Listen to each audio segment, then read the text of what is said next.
Good morning, everyone. Thank you for joining us for the session today. My name is Rob Smedley. I'm a director in the Freeths employment team, and I'm joined by my colleague, Matt McBride, who is a partner in the team. We are due to run the session through till around 10 o'clock, and we are looking to keep some time available at the end for sessions. So as Tom said, please do feel free to put your questions into the Q&A box. We'll look to pick up as many of those before we finish. So why recruitment for today's session? Well, Freeths sends a survey out each year to our clients and other employer organizations. And one of the issues which came back from our latest survey was around a focus or turning of attention towards recruitment in light of the impending day one unfair dismissal rights. And so businesses and employers looking to take a look at recruitment, their processes to see that, or they try to see and get the right people into jobs, to avoid having to look at letting people go in the early stages of employment. So a real kind of turn of focus and attention onto recruitment. But as we know, recruitment itself is a process, is a journey which throws up its own legal issues and potential challenges. So we thought it'd be useful to look at some of those today. So we're going to look at three areas in particular. We're going to talk about discrimination issues in the context of recruitment. We're going to look at AI and recruitment, a hot topic, and we're also going to pick up some of the kind of common mistakes and pitfalls. Thanks, Tom. Next slide, please. So discrimination. It's an area for recruitment which does require special attention. The Equality Act, we've got it there on screen, gives specific protections in the context of recruitment scenarios in three particular areas. So the arrangements that an organization has for deciding how to employ or who to employ, the terms on which employment is offered to an individual, and also the decision itself by not employing somebody could raise discrimination issues or claims. Now, the Equality Act doesn't go much further than highlight that these three areas of protection exist for individuals in the recruitment scenario. But what we do know, and what we know through guidance and case law, is that in particular the arrangements on who to employ, that concept is really broad and far-reaching.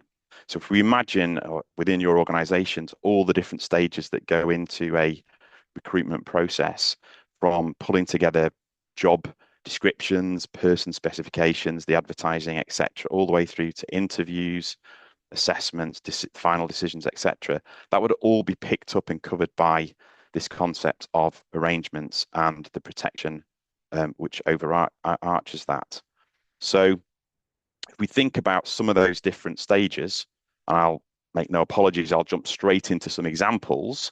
If we think about some examples such as a disabled person who may complain that reasonable adjustments haven't been made to enable them to attend an interview, or a woman with childcare responsibilities may complain of indirect sex discrimination if she's only offered an interview in the evening and she would otherwise be looking after children. And even extending to someone who has not even applied for a job, looking to bring a potential discrimination claim in respect of an employer's recruitment arrangements, if they say they would have applied for that role but were deterred from doing so by a discriminatory advert. So technically, the discrimination risks or claims may play out in generally three types of claims. That's indirect discrimination, where a person within a particular group with a protected characteristic says that a provision, a criteria, an arrangement indirectly discriminates against them and that group. Specifically in relation to disabled job applicants, there may be issues around a failure to consider and make reasonable adjustments for them. And there may also be direct discrimination when we think about the kind of crucial decisions that are made through that kind of recruitment journey, the different stages, people making decisions that may bring up or raised direct discrimination issues. Decisions were made because of or influenced by a protected characteristic. Next slide, please, Tom. So again, if we think about the kind of the recruitment journey, the different stages of the process and how discrimination issues in particular may be thrown up, the journey kind of often starts with compiling a job description or reviewing a job description, pulling together person specifications for that role or vacancy. We're then moving into the actual job advertisements themselves, and also there may be involvement of others, third parties, recruitment agents, etc. Now, hands up, there's a bit of assistance available here through the Equality and Human Rights Commission. They produced, or it's been there a while, a code of practice on employment. And this is a statutory code which can be referred to in employment tribunals. It's a really important document for legal and practical purposes because it can be relied upon or referred to in employment tribunal claims in the tribunal. So they take account of it and what it says. It also practically provides a very useful summary of the law and practical examples for employers to follow. So Matt and myself and employment lawyers will have common reference or regular reference to this as a practical legal guide, and it extends into the recruitment scenario as well. So, for example, in relation to job descriptions and person specifications, the code will talk about care around bringing job descriptions together. So examples include if there is a job description which talks about regular Sunday working will be a requirement. Is that overstating a requirement for working days that may put off people of a certain religious persuasion, such as Christians? So that's an example given in relation to duties. The code also talks about or gives an example of using a specific type of software, and that being used in the job description or advert, which may deter disabled job applicants who aren't able to use that type of software. And also language around or kind of moving to language around working hours and working arrangements where we talk about a full-time position or a full-time manager and whether that is actually necessary or critical for that role, and whether that brings up, so these are points that may bring up immediate discrimination issues right from the off. In relation to pulling together personal specifications, so what type of experience, skills, attributes will the person need to fulfill that particular role or job? And again, the code talks about care around the language used. So we'll probably common with some of these potential pitfalls or language that's used where we talk about certain years of experience or having so much years of experience, and whether that may bring up a potential age discrimination issue, or use of adjectives such as active and energetic for an office role, and again whether that may cause an issue in relation to disabled job applicants, or even requiring particularly UK-based qualifications. Does that raise an issue in relation to nationality, which falls within race under the Equality Act? Again, can we think about different ways of describing the job and also the requirements and the person specification to achieve our aim? Job adverts themselves, we've got to be careful about where those go and how those are made available. The code talks very much about trying to keep an open mind and put job advertisements out there to reach as wide an audience as possible. And we need to be careful if we're only going to restrict to internal advertising. And again, when using external third parties, recruitment agencies and the like, you as the organization, the potential employer, need to be careful that that agency understands your requirements in relation to recruitment and equal opportunities and avoiding discrimination. So you instruct them in relation to how you would do recruitment and your recruitment policy requirements, etc., rather than giving them a free rein as to the process and the language that's used. So we can see immediately at the start of that kind of recruitment process, that recruitment journey, there's a real need to be careful as to how we create job descriptions and person specifications before we even advertise a role. And if you have standard job descriptions and person specifications, that you have a regular review process in place, and that managers don't just pick up these documents and then potentially move away and vary outside of accepted practice. And there's a need to kind of challenge through that process, be really open-minded about what it is we're trying to achieve with this role, and can we be open-minded in terms of how we may be able to potentially deliver that role by making it more flexible and open to a wider audience. And indeed, many organizations now will go a step further in terms of trying to be open about the support they can offer to different groups of applicants, that they welcome applications and approaches from people with certain protected characteristics, such as disabled employees. Next slide, please, Tom. So we move from job descriptions and person specifications into the application stage, the application process. And a really key point here is around using a standardized process again. So, key questions are around, does the organization, or do you as a potential employer, have a standalone recruitment policy? And that policy will set down your overarching approach to recruitment into your organization, set down the expectations of those involved in the recruitment process, and crucially, it will set down the different stages of the process itself, so that a manager or whoever's involved in that process, they may come in at different stages. Everybody's aware of the flow of the different stages of recruitment before the process or the individual process begins.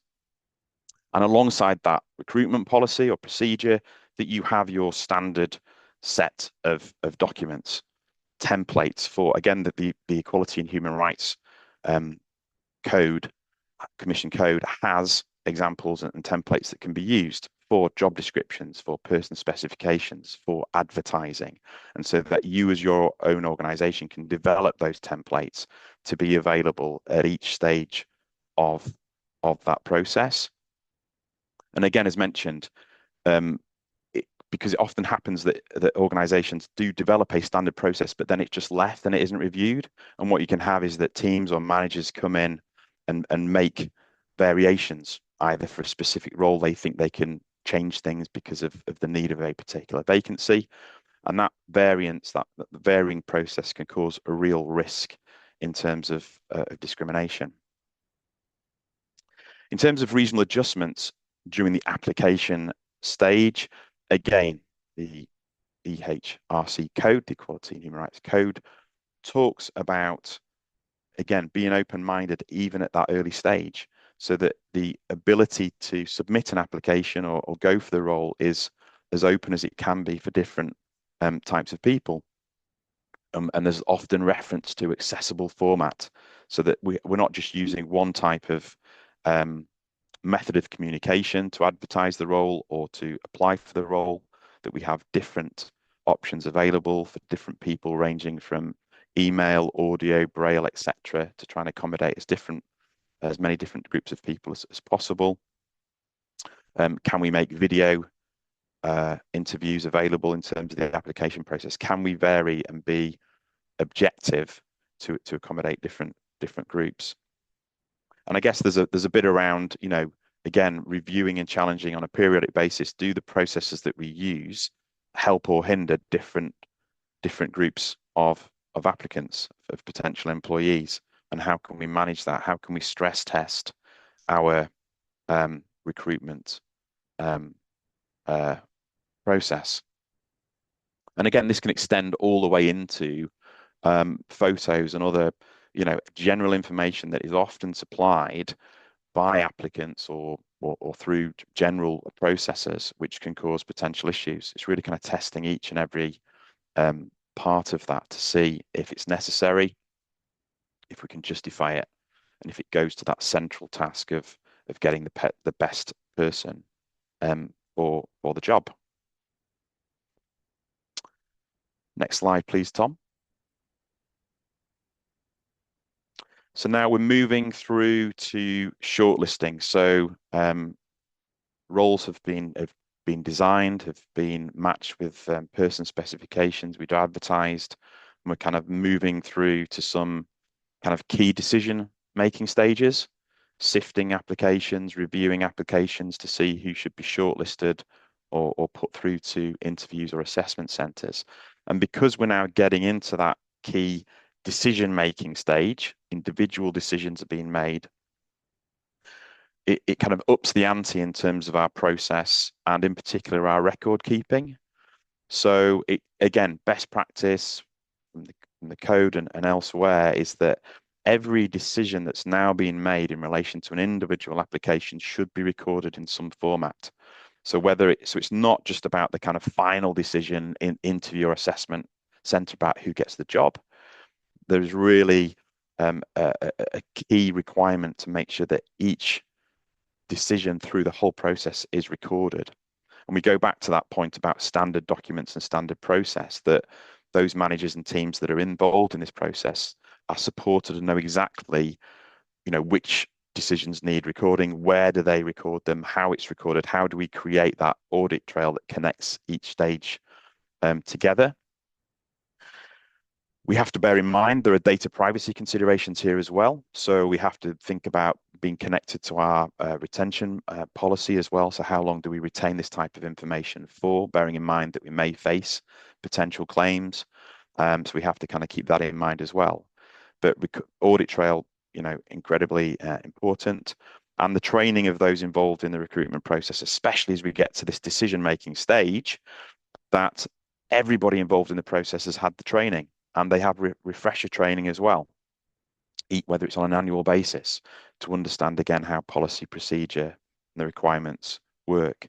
And that training gets really important in terms of, I guess, the skills around selection, shortlisting, and looking at applications forms all the way through to meeting people and carrying out interviews. The ability of the panel or the decision makers to make objective decisions based on the individual. Rather than veering off into subjective or even unconscious bias. So equipping people with the skills to make those decisions. The scheduling of assessment days, and that will also go through into interviews. The timing of things. Are we taking a step back to think about the timing of assessment centres or sessions, interviews, etc., to make sure it accommodates again people from different backgrounds, people in terms of personal circumstances and protected characteristics. The Equality and Human Rights Code again talks about guidelines where we're talking about the shortlisting stage. So again, they're on screen there. But again, this flows through to assessment centres and interviews and final decisions as well as shortlisting. But making sure that we have more than one shortlister, more than one person making each of these decisions where possible, to get that second opinion, that objective view on trying to make the best decision for the organisation and not leaving an individual exposed to criticisms or allegation of bias. Again, been really clear on the marking system that's going to be used, the cut-off scores before shortlisting, and again, going through to interview and final stages. So everyone on that panel or involved is clear on how this system works, how the marking will work, and they're not left trying to kind of work it out through a particular stage of process they know in advance. And also that where we're using shortlisting, interviews, etc., that individuals do their own marking before then having group discussion, so they can't be influenced, or there's not a risk of influence by others. And they are only using the scoring from the application process. So they've got a copy of the job description, they've got a copy of the person's specification, they've got the person's application form, and they're not being influenced by other evidence or information from elsewhere, such as social media, for example, which can be a sensitive area. And again, they don't make changes through the process, such as changing the scoring or the weighting of the criteria. So again, really clear guidance from the EHRC code, and just been really clear that those involved have been trained and are supported through that. Next slide, please, Tom. So we're now getting to the really key stage in the recruitment process, and we may have assessment centres or group type exercise scenarios being used to make final decisions. We may be using traditional interviews. Again, best practice and guidance talks about keeping things very much focused on the job in hand, the role that is being recruited for when we hold those final decision stages. And also the EHRC code talks about thinking all the way in terms of communication and the language that's been used. So accommodating people with different languages, where perhaps English isn't the first language, unless it's an English test that is needed and can be objectively justified for the role itself. Making sure there's consistency in terms of everybody being subject to the same test and requirements.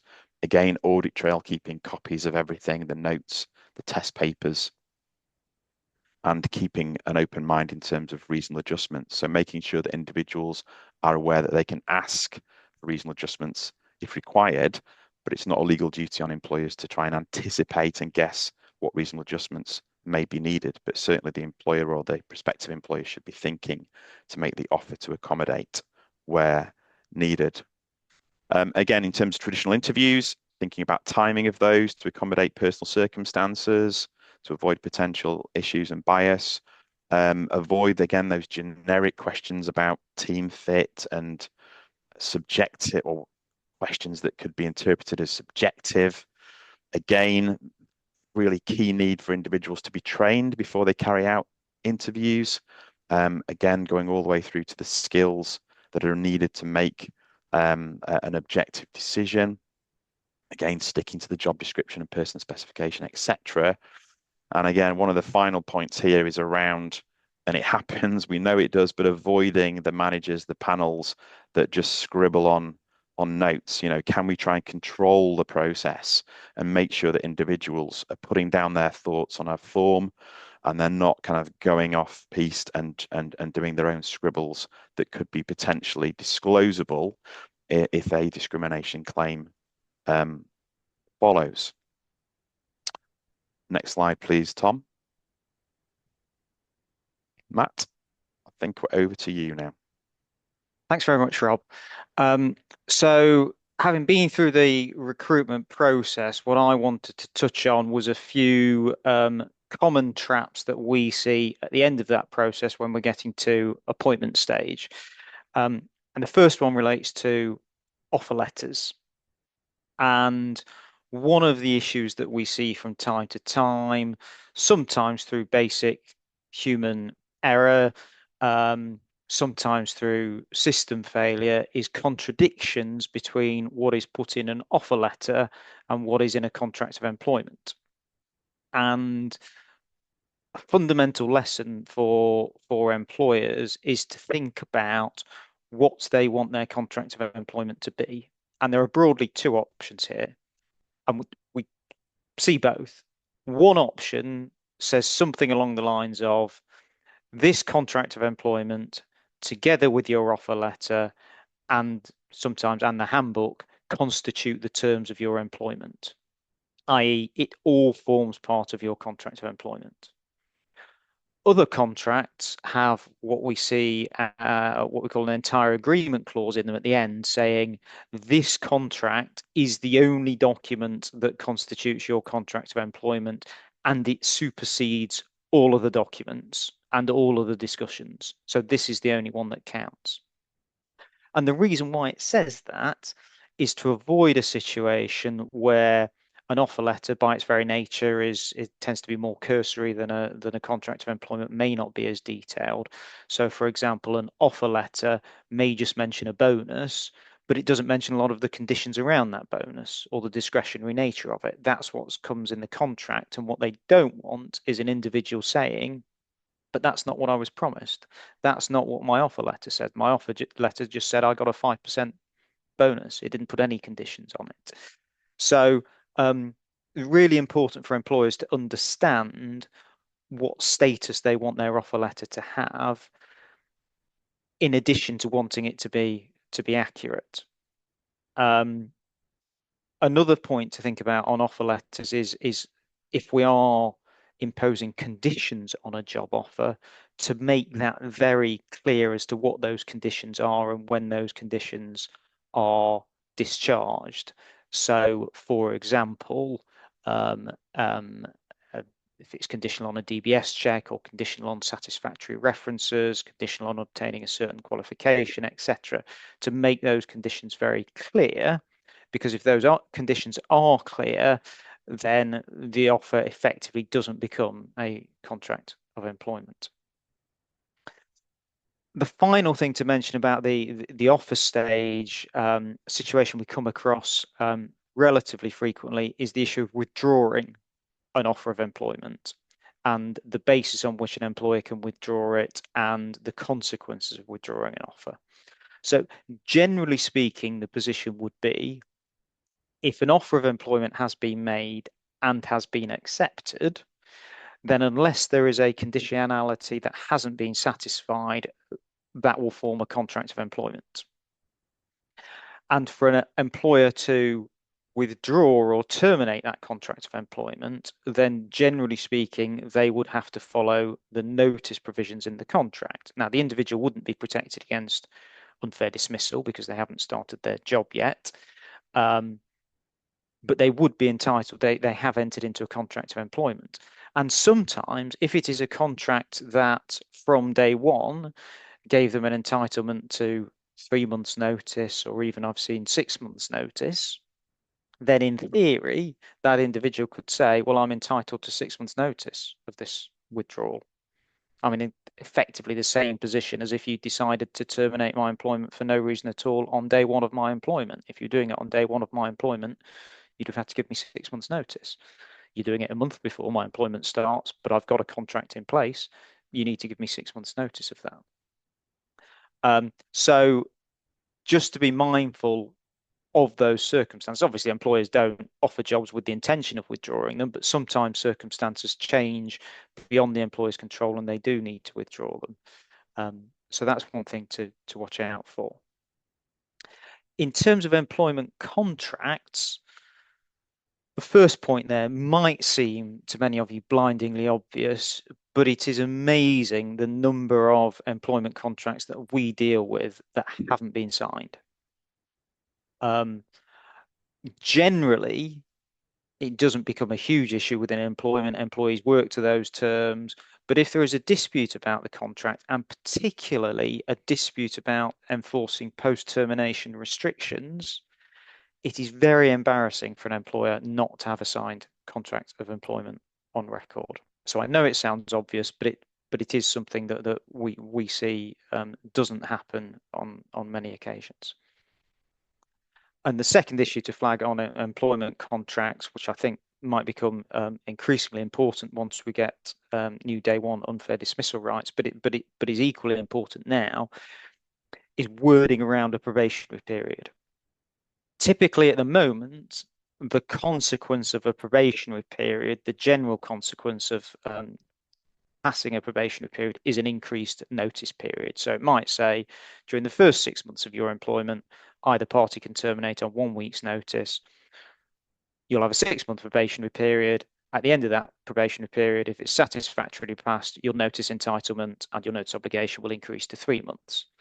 And that gives the employer a lot of flexibility within that first 6 months to terminate on only a week's notice. It's important with those types of probationary period provisions that an employer is very clear as to what constitutes passing a probationary period. Is it simply the passing of 6 months? Or are we saying, well, no, actually, you will only be deemed to pass your probationary period if we have had a final review meeting and if we have confirmed to you that your probationary period has been passed. Because we do see a number of these cases that don't include that wording. For whatever reason, the manager doesn't hold a final probationary review meeting, or it's postponed, or the employee's on holiday. The employee gets to the 3-month point or the 6-month point and says, great, I'm entitled to 3 months notice now or 6 months notice now, even if you fail my probationary period, if you do it a day after the 3-month point. Employers can avoid that scenario with a well-worded probationary period clause within the contract. Final thing to mention around these common traps, social media vetting. It's a question when I was recruiting sort of university students to be trainee solicitors. Sometimes one of my questions to them would be, do you think it would have been fair of me to look through your social media before this interview? And it's something employers commonly do. But there are a number of regulatory issues around it we need to be careful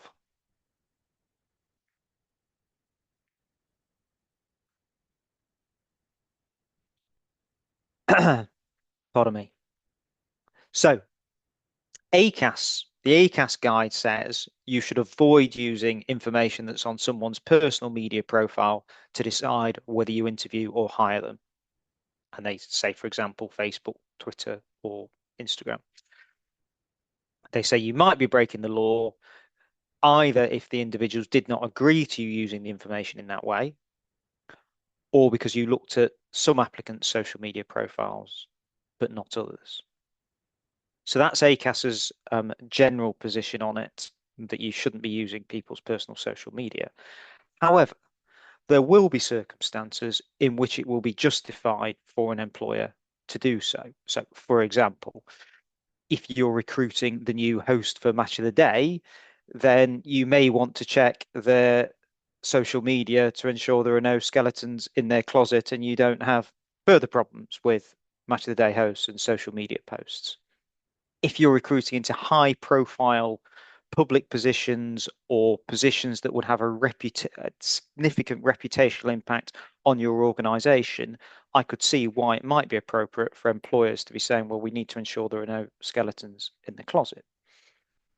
And if they are going to do that, things they need to think about are a data protection impact assessment, because you will be using company devices, company equipment to process that individual's personal data. So you should be asking yourself, why are you doing it? What information are you looking for? What are your legitimate reasons for processing that personal data? Again, in line with your data protection obligations, there's an obligation of transparency. So letting people know that you will be doing this, that would be the right thing to do.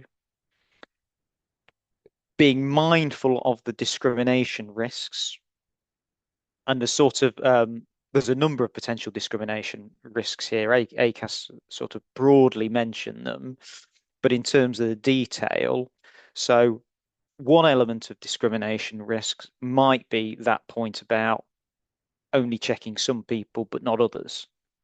So do we only check young people's social media because we assume that they're the ones that might slip up or might be doing something inappropriate on social media? So that's one potential risk. The other is the risk of sort of unconscious bias entering into the process in terms of the recruiter's perception of what their lifestyle is like, how they live their personal life. Is there a risk of unconscious bias from what they pick up from social media impacting upon their decision? And the third risk is whether, if we do see something controversial on social media, then either withdrawing an offer or not making an offer of employment might be discrimination on grounds of religious or philosophical belief. We saw recently a high profile case around the dismissal of a teacher for expressing what was seen as controversial views on social media, and the issues around protection because these were based on a genuine religious belief, albeit a controversial one. I won't go into all of the detail around that, but the same logic would apply in relation to controversial social media posts. The final message on this element around social media vetting is around maverick managers and trying to prevent that. So I can speak to sort of HR professionals, senior managers, etc., and say, look, these are the risks with using social media. This is the thought process you ought to follow if you are considering social media vetting. But what is important is to have a policy in place so that you don't have maverick managers who think, well, this will be a good idea. And to be clear, Rob's already mentioned the importance of training managers who are involved in recruitment and this forming part of the training. Further point to mention on this is what ACAS's guidance, and a lot of the guidance is around what they call personal social media. So the extent to which an employer can look on something like LinkedIn, for example, might be different because that is clearly a business environment. It's for business purposes. Arguably, an employer might still want to be transparent that that is what it's going to do as part of the process. Is we may look at your historic LinkedIn post to get a feel for who you are, whether you're the right person for us. As I say, be aware of risks of unconscious bias. But even if you are just doing that and you're taking the view it's not personal social media, it's still important to do a data protection impact assessment and still arguably important to be transparent about it.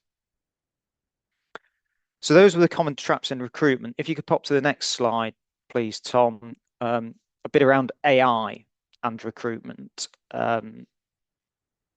So we see the increasing prevalence of AI in recruitment, and it's important to understand the risk it entails. What does AI offer in the recruitment sphere? And it offers a lot potentially to both candidates and to recruiters. So for candidates, we know that they can now make more job applications because AI helps them write CVs, tailor applications. They can do it much more quickly. They can make many more applications. It helps them in their research about jobs, research about companies. And I've seen some suggestion around individuals using AI to coach them in interview technique. So using sort of video AI coaching to check the way in which you answer questions, your body language, coach yourself, and all of that. So there's a lot of good stuff AI can do to help candidates apply for jobs. From the recruiter's perspective, again, lots of ways in which AI potentially generates efficiencies. Rob's already mentioned writing adverts and job descriptions, getting those right. Obviously, AI is used increasingly in content creation, and that is just a form of content creation, matching a job description to a requirement. Screening and shortlisting we'll deal with in a few more minutes. That's one of the big ones. Video interviews by AI, again, as a way of shortlisting with video and facial recognition technology, interpreting answers, giving scores without a human having to be involved at that stage. We know a number of employers are doing that. Administrative tasks, interview scheduling, administration of offers, offer letters, contracts of employment, efficiencies generated there, and as well as external recruitment, internal talent ID and performance management. So there is huge scope for AI within this sphere, and the government and the various agencies are trying to catch up with their guidance around the different ways in which AI is being used. So if you could pop to the next slide, please, Tom. So there are two fundamental things that an employer has to do if it is considering using AI in any way during its recruitment process: a data protection impact assessment and an equality impact assessment. Now, there's lots of other things as well, but these are this is the bare minimum.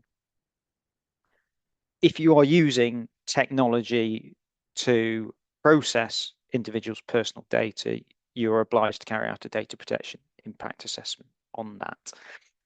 The Information Commissioner's Office issued some guidance last year on this, suggesting that employers ask themselves those 6 questions. So you will need to have a lawful process for monitoring. You will need to document responsibilities, and what that means is being very clear. If you're outsourcing AI to an external provider, who is the data processor and who is the data controller? Have you checked the provider has mitigated bias? We'll deal with that in a bit more detail later. Is the AI being used transparently? Candidates need to know if AI is being used, and they need to know how they can challenge automated decisions made about them. That's a fundamental data protection right. And the final question that they mention is about limiting unnecessary processing. So the general principle of data protection is that data should only be collected and processed for the purposes for which it is collected. And what you shouldn't have is any mission creep within the data that you collect for a recruitment process. So for example, using that data to train your models. So not simply for the recruitment process, but for a training purposes. And are you transparent with people that that is one purpose for which their data will be used? So a data protection impact assessment, really important.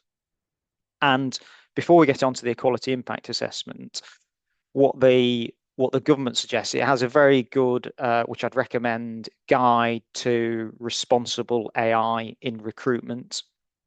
It was published last year, updated relatively recently, and they say there's a number of things to look at. So the first is to put in place, if you are going to use AI, an AI governance framework internally, so it's clear who is accountable for it and how issues can be escalated with it. Then there's a lot of detail about how to go about AI procurement, because there are lots of emerging providers in this area, and to be very clear about and give guidance to employers and businesses on how to procure AI, and in particular these things called model cards, which are a standardized reporting tool for capturing key facts about AI models. So, for example, details on the intended use, the goals, any limitations of the model, what training data has been used, data on the model's performance, its level of accuracy, and identified risks. And what they say is anyone from whom you're seeking to procure AI should be providing you with a model card. There are some templates available, and I think we'll probably get to a relative sort of industry standard on it as to how those models perform, so that you can be comparing apples with apples, essentially. And as part of that, doing performance testing, doing a bias audit of the platform, and training and upskilling employees in using the platform. So there's lots of guidance there around how to implement and how to procure. In terms of the equality impact assessment, this becomes important, and there's really 2 elements of potential bias within AI models. One is what they call learned bias. So it is bias that is inherited from the training data. So apologies if you've heard me give this example before, but it was a high profile example, and I think a really good one to demonstrate on a very simple basis that the risks involved here. This was Amazon years ago, probably about a decade ago, at the early stages of the use of this sort of technology. Obviously, they have a huge number of recruitment exercises, are huge, recruiting huge numbers of people every day, looking at ways of streamlining this. And in very simple terms, the way of streamlining it was we will feed into a computer examples of successful candidates in previous exercises and effectively say, these are the sort of people that we're looking for, computer. You take those CVs and then you screen all the CVs coming in and you try to find people like these. And what the computer, and again, apologies for simplifying it, but effectively what the computer found was, well, 75, 80% of those CVs you provided to me are from men. They have male names because that was the breakdown of the workforce in that particular area.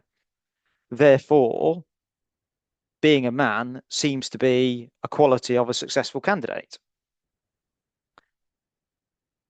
So being a woman discounts you from being a successful candidate. So any women that went into that particular system get discounted. Now, things are a bit more nuanced now, but the risks of those historical biases prevail in any system that is used for shortlisting and sifting. The risk is that the algorithm perpetuates a historic bias within the training data. So, for example, it excludes people with neurodivergent conditions or people with any number of protected characteristics. And the real risk for employers is that these are risks at scale. So it isn't like a one-off discrimination claim arising from an interview where a candidate says, I was not recruited because the interviewer asked me a question about whether or not I proposed to start a family. That would be my claim. It may well be discrimination. I could bring an individual claim. If there is a system failure, then in theory, every unsuccessful candidate who's been impacted upon by that system failure could bring a claim, and there could be significant exposure to employers. So that's why it's really important to get that procurement stage right and to get that equality impact assessment and bias audit right. The other thing that the equality impact assessment should draw out is whether reasonable adjustments need to be made to the processes. And again, the government guide gives a number of examples of these. So, for example, it talks about, it gives an example saying you use a system and you use an AI system for sifting CVs and cover letters, and the results show, you do an audit of it, the results show that applicants with disabilities or who are neurodivergent may be disadvantaged by that system. So you've identified an issue. So on that basis, you proceed with the procurement, you continue to use the AI system, but applicants who declare a disability will not be scored by the screening system. They go through a manual review process as well. And to ensure applicants with disabilities declare them, you clearly signpost the use of AI to potential applicants and outline this alternative path. And you also commit to repeated bias audits every 6 months to ensure consistent performance. So that's an example given where they're saying there's a recognition it isn't perfect and adjustments are made in order to assist individuals. Another example given is around transparency. Says an organization procures a CV scraper to streamline sourcing of candidates. To ensure transparency around the use of AI, the organization adds a description of the CV scraper and its purpose in the job description. So you're transparent about the fact that we are going to use AI to screen CVs here. However, we survey applicants to understand if it is clear that an AI-enabled tool will be used to support the recruitment process, and the survey shows that only 40% of applicants were unaware that AI was being used. So even though you've put that disclaimer on there, people still don't read it or don't note it. And therefore, what the government guidance suggests you should do is, so to account for this, the organisation places a disclaimer on the use of AI next to the CV upload button in the application form. So you make it more prominent. So you're constantly testing your system to ensure that it's not a one-off exercise. You're constantly testing it to ensure that the messages are getting through, the message about transparency is being received, such that if anyone ever brings a claim and says, well, look, how can you prove your system was transparent and you were dealing with people's personal data responsibly, you can say, well, not only did we do this at procurement stage, but we constantly monitored it and we were satisfied as a result of that monitoring and as a result of the candidate feedback that people did understand that they were being screened using AI. Next slide, please. So a couple of issues picked up or that may well be picked up in an equality impact assessment, and to give you some examples of these. When we talk about sourcing and using AI to draft job descriptions, AI drafting it may use language that isn't necessarily compliant. Rob's outlined where we need to think about in terms of language in job descriptions. There does need to be some human checking there. Targeted advertising costs money. Using AI can generate efficiencies, can ensure that adverts are placed on the right platforms at the right time to optimize getting the right candidates. But there is a word of warning there suggesting that many targeted advertising platforms also use automated bidding processes that have been shown to show bias against women, for example. Because when adverts are optimized for cost, advertising to women can be more expensive. So if you're using an AI system to target advertising, it will discount potentially advertising in areas where women are more likely to view the advert. So that's something to be looking for. Headhunting software can amplify biases if there are preconceived notions of what an ideal candidate might look like. So again, we need to mitigate that. In terms of screening, we've mentioned the some of the issues around inherited bias from historic data. In terms of sifting tools, another thing to be mindful of in carrying out your audit is sometimes sifting tools may consider gaps in employment in a detrimental way that disproportionately affects parents or people with caregiving responsibilities or people with long-term health conditions. So if it identifies a gap in an employment as a bad thing, as an interviewer, if you were dealing with that on a one-to-one basis, you'd have the opportunity to ask the question, satisfy yourself around that. If it's just a computer doing it and that's an X out and you don't get any further in the process, there's a risk there. Use of psychometric tests and games is becoming increasingly frequent, trying to sort of find out job relevant personality traits, often argued to perform better than sort of human perception at interview. A lot of us know the risks of human carrying out interviews. The government warn that a lot of these tests lack scientific validity, whether AI driven or not. And there are risks in particular, they may be inaccessible or inappropriate for candidates with neurodiverse conditions or those using assistive technology.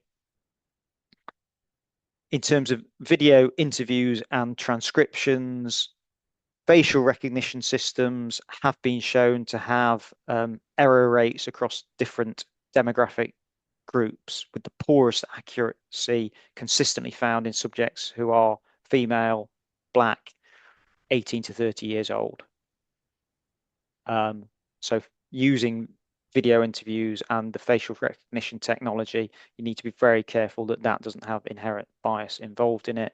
Similarly, video interviews and eye detection, that can produce discriminatory outcomes, for example, in relation to those with neurodiverse conditions may find it more difficult to maintain eye contact over a sustained period, or people from a certain cultural or ethnic background where eye contact is viewed in a different way. Finally, transcription tools. So for transcribing interviews, producing summaries, giving a view on answers, again, they can be biased against regional or non-native speakers or individuals with speech impediments. Providers are having to deal with all of these issues in terms of selling their products, but procurers of those products, so you buying in those products, also need to be alive to all of these risks, document the processes that you've gone through to try and mitigate these risks before using a transparent AI system in recruitment. It does undoubtedly entail efficiencies and arguably can help produce better decisions and decisions that are potentially less discriminatory because they aren't just the judgment of a human interviewer with their own unconscious biases. But because of the potential scale of these risks, it's really important that these things are bottomed out before implemented. So that's what I wanted to cover. I think we've just got a few minutes left if there have been any questions, Rob. Yes, there have, Matt. So I'll run through these now, just a few. So the first one, the nature of our company means we have a lot of international employees who require visas. These can often take 3 to 4 months, particularly if ATAS is required. Where do we stand from a discrimination perspective if the requirement of the role requires a start date earlier than the 3 to 4 months, otherwise funding will be withdrawn? So I know we've got an immigration team here at Freeton. I know this type of issue does crop up, and I think from my perspective, there's obviously the point Matt mentioned around the recruitment process, offer stage, etc., and conditions. So making it, really clear to individuals as to what needs to happen before the offer can be binding and employment can start. So I know that it's not just about the visa. There's also these funding issues here, and making that clear. I don't see that the direct discrimination risk fall away because it'd be the withdrawal of the funding that is behind the decision not to proceed with that applicant rather than the visa issue. And indirect discrimination, I guess, we can look to objectively justify that. There are just some practical points about essentially can we extend the timescale for the funding or try and speed up and bring forward the visa side of things to support that individual applicant. But I think as long as the individual is very clear on what needs to happen and what may happen before they go into the process, the risk should be mitigated. Will the slides be available after the session? I believe they will, Matt, unless I'm Yes, mistaken. I yes, think yeah. Slides will be circulated. Yes. one for you, Matt. I think, how does checking social media contrast with viewing someone's LinkedIn profile, especially if the candidate includes it on the CV? Yes. So as I say, I think looking at LinkedIn is less of a risk because it isn't entirely personal. People are putting it on there for personal purposes. My inclination would still be to have somewhere in your recruitment package an indication that that is what an employer might do. But I think checking someone's LinkedIn profile is of low risk. You still need to be careful of unconscious bias if they're posting personal type stuff on LinkedIn and it's a sort of lifestyle that you personally don't particularly like, if any of that is linked to bias or protected characteristics. And what was the name of the report that had the AI governance framework and AI procurement? It was responsible AI in procurement. Oh, in recruitment. Responsible AI in recruitment. And finally, what advice can you give re tiebreaker situations after interviews if you have several candidates who score the same? What is lawful, not linked to ethnicity and underrepresented groups? So within the Equality Act, we do have this concept of positive action and the ability in tiebreaker situations to select based on unrepresented groups. I think, again, the Equality and Human Rights Commission code has some examples here, but it does kind of look to give best practices as a very much a tiebreaker situation, and having evidence, around underrepresentation in relation to that role or supporting kind of community of the area. I don't know, Matt, if you've got anything else to add on. Yeah, I mean, my experience of it is you need very clear evidence of underrepresentation, Yeah. and it does need to be a tiebreaker. But you are right, there are that particular situation where it can tip in favour of the underrepresented candidate, but there does need to be very clear evidence. Thank you. And I think Oh, we've got one left. What about when you work with exec search agents who offer to check social media and other profiles, checking, for example, for info that could bring the organization into disrepute? Yeah.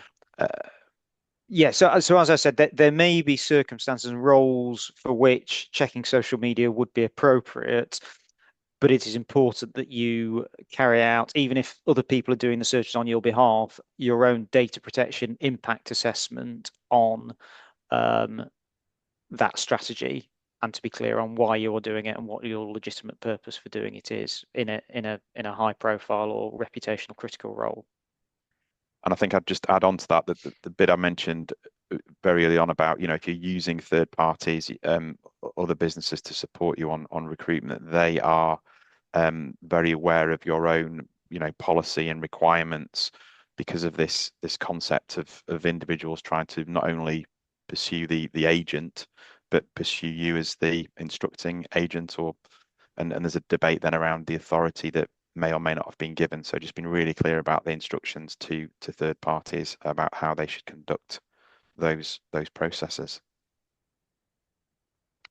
Uh, I think that's it, Matt, on the questions. Sorry, apologies, Yep. we've run over by a couple of minutes, but hopefully that session has been helpful. And as mentioned, we will distribute the slides. And thank you again for joining. Thank you, everyone. Thank you. Bye bye.